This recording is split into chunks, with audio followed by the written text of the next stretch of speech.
شەڕ، هەژاری و لە ناوچوونی ژیان لە ئێران.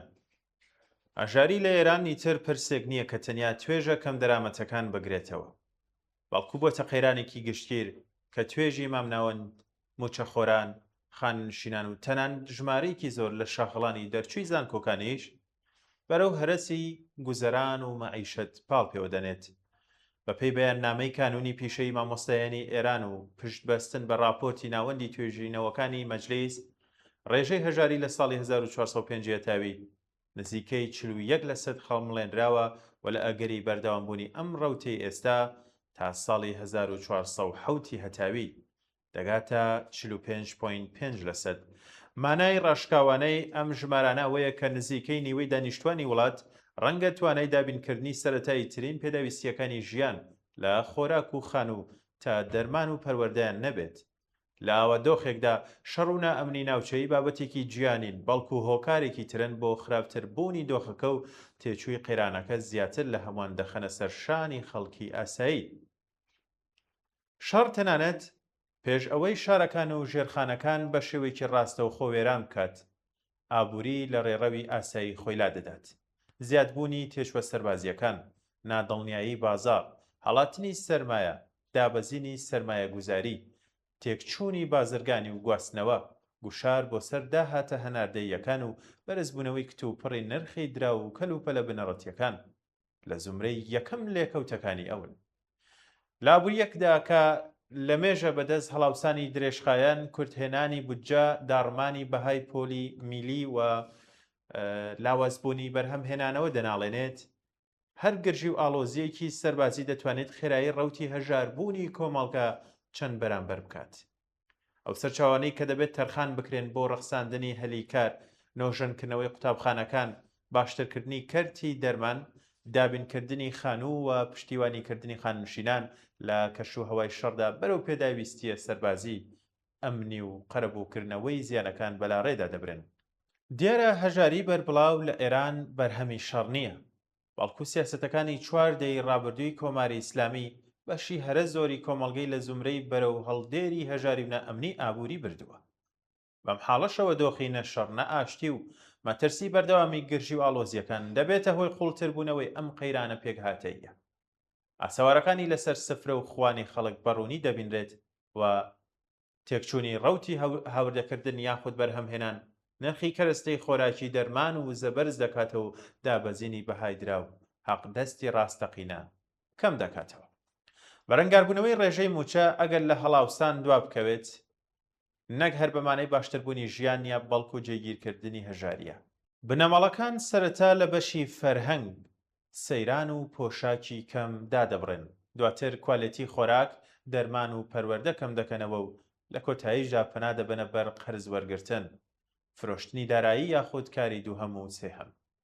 هەژاری تەنیا کەمی داهات نییە، بەڵکو دابەزینی ئاستی پێداویستیەکانی تەندروستی، دەرفەتی پەروەردەیی، ئاسایشی دەرونی و دەرفەتی بەرنامە داڕشتنە بۆ داهاتوو.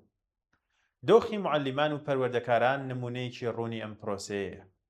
کانونی سنفی معەلیمان جەخت دەکاتەوە کە معەلیمانی شاغڵ و خاننشین زیاتر لە 4 بەدەست دابەزینی بەردەوامی توانای کڕین و جیاکاری ئاشکرا لە سیستەمی حەقدەستەوە دەناڵێن.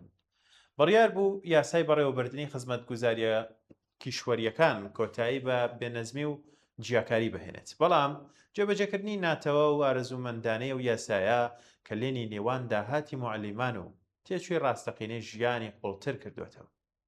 مادەی 64 لانیکەم یان بنەمای دیاریکردنی موچەی شاغڵان و خاننشینان هاوسان دەکات. بە هەموو ئەمانەشەوە ئەم حکومە زۆر جار جێبەجێ نەکراوە یاخود بە زیانی خاننشینان لێک دراوەتەوە. سەبارەت بە مادەی 125ش دەبێ وەرد ببین. ئەم مادەیە زیادبوونی ساڵانەی لانیکەمی موچەی بە ئەندازەی ڕێژەی هەڵاوسان دیاری دەکرد، بەڵام لەم ساڵانەی دواییدا حکومەکانی بودجە و بڕیارنامە نوێیەکان جێبەجێکردنیان سنووردار یاخود بەکردەوە ئەنجام کردووە. ئاکەمەکەی بریتی بۆ لە دابەزینی بەردەوامی توانای کڕین و خاڵیکردنەوەی مافەیاسەییەکان لە ناوڕۆکی ڕاستەقینەی خۆیان. معەلیمێک کە بۆ دابینکردنی کرێی خانوو و خەرجی ڕۆژانەی ناچار دەبێت پەنا بباتە بەرکاری دووەم و سێهەم، کاتوتوانای کەمتری بۆ پەروەردەکردن، خوێندنەوە و پەیوەندی لەگەڵ قوتابیاندا دەبێت. دابەزینی کوالیتی پەروەردەش نادادپەروەری سەر لە نوێ بەرهەم دەهێنێتەوە. بنەماڵە دەستڕۆیشتوەکان دەستیان بە پەروەردەی تایبەت دەکات، بەڵام منداڵانی بنەماڵە هەژارەکان بە ئیمکاناتێکی سنووردارترەوە بەرەو داهاتوو هەنگاو دەنێن. بەم شێوەیە هەژاری ئەمڕۆ دەبێتە هەژارینەوەی سبەینێ و شەڕ بە لەناوبردنی سەرچاوە گشتیەکان و بەرزکردنەوەی ئاسی هەڵاوسان ئەم ڕەوتە قوڵتر دەکاتەوە. لێکەوتە کۆمەڵایەتیەکانی ئەم ڕەوتەش بەربڵاون. بچووبوونەوەی توێژی مامناوەند، زیانبوونی وازهێنان لە خوێندن، کۆچکردنی هێزی پسپۆر، پەرسەندنی کاری ناڕەسمی نیشانەی کۆمەڵگەیەکن کە ئەمنیەتی ئابووری خۆی لەدەست دەدات. ئەمانە ئەڵقەکانی زنجیرەیەکن کە دەسەڵاتی سیاسی، نادادپەروەری چینایەتی و نائەمنی ئابووری بەیەکەوە دەبەستنەوە. هەژاری بەربڵاو کلێنی قوڵی چینایەتی و چەوسانەوەی بێبەزەیانەی هێزی کار لە چوارچێوەی کۆماری ئیسلامیدا چارەسەرێکی بنەڕەتی بۆ نادۆزرێتەوە. لەلایەکی ترەوە ناکرێت چارەنووسی گوزەرانی خەڵک بسپێردرێت بە جێبەجێکردنی ئەو یاسا ڕواڵەتیانەی کە دەسەڵات خۆی زۆر جار پێشێل یان بێکاریگەریان کردووە. سەرڕای هەموو ئەمانە خەبات بۆ داواکاریە بەپەلە و دیاریکراوەکان بەشێکی دانەبراوە لە نەبەردێکی بەربڵاوتر لە پێناو گۆڕانکاریەکی بنەڕەتی لەوانە ڕێگریکردن لە پەرسەندنی شەڕ و کۆتایی هێنان بە شەڕخوازی، دیاریکردنی ماف و حەقدەستەکان لەسەر بنەمای هەڵاوسانی ڕاستەقینە و سەبەتەی گوزەران، نەهێشتنی جیاکاری لە نێوان شاغڵان و خانەنشینان، ئاراستەکردنی ڕوونی بودجە بەرەو پەروەردە، تەندروستی، شوێنی نیشتەجێبوونی کۆمەڵایەتی و پشتیوانیکردنی بنەماڵە زیان لێکەوتووەکان، چاکسازی سیستەمی دارایی بە قازانجی توێژە کەم دەرامەتەکان، کۆنتڕۆڵکردنی ڕانت و گەندەڵی و هەروەها دابینکردنی بەردەوامی کەل و پەلە بنەڕەتیەکان. ئەمانە شتێک نین لەسەرەوە بە خەڵکی ببەخشن، بەڵکو و داواکاریکی گشتی و مافێکی سروشتی خەڵکن. لە پاڵ سیاسەتی ئابووریدا ڕۆڵی ڕێکخراو سەربەخۆکان و داواکاری ڕێکخراو زۆر گرنگە. ئەزموونی معلیمان و کۆبوونەوە ڕێکخراویەکانی خانشینان لە یەکشەمەکانی ناڕزایەتیدا دەری خستووە کە کارزار، کۆبوونەوە، مانگرتن و هاوبەشی پیشەی ئامڕازی ڕاستەقینەی گوشارن بۆ سەردەسەڵات و بەرگریگرتن لە مافی هاوڵاتیان. کۆمەڵگەی ڕێکخراو دەتوانێت ڕێگری بکات لە ئاسایی بوونەوەی هەژاری، کە بوونی دەنگی کەم دەرەمەتەکان و پشتگوێخستنی ویست و داواکاری توێژەکەم دەسەڵاتەکان. هیچ مافێکی بەردەوام بێ ڕێکخستن بە دواداچوونی کۆمەڵایەتی و هاوسەنگی هێزی کۆمەڵایەتی بەدەست نایێت. لە کۆتاییدا شەڕ و هەژاری یارمەتی یەکتر دەدەن. شەڕ سەرچاوەکان لەناو دەبات، ڕەوتی بەرهەمێنان تێک دەدات و هەڵاوسان پەرە پێدەدات، هەژاریش زەمینەی گەشانەوەی و زەمینەی گەشەی ئاسەوارە کارەساتبارە کۆمەڵایەتیەکان بەهێز دەکات. تێکشکاندنی ئەم ڕەوتە بە بەڵێن و ڕێنمایی ناکرێت.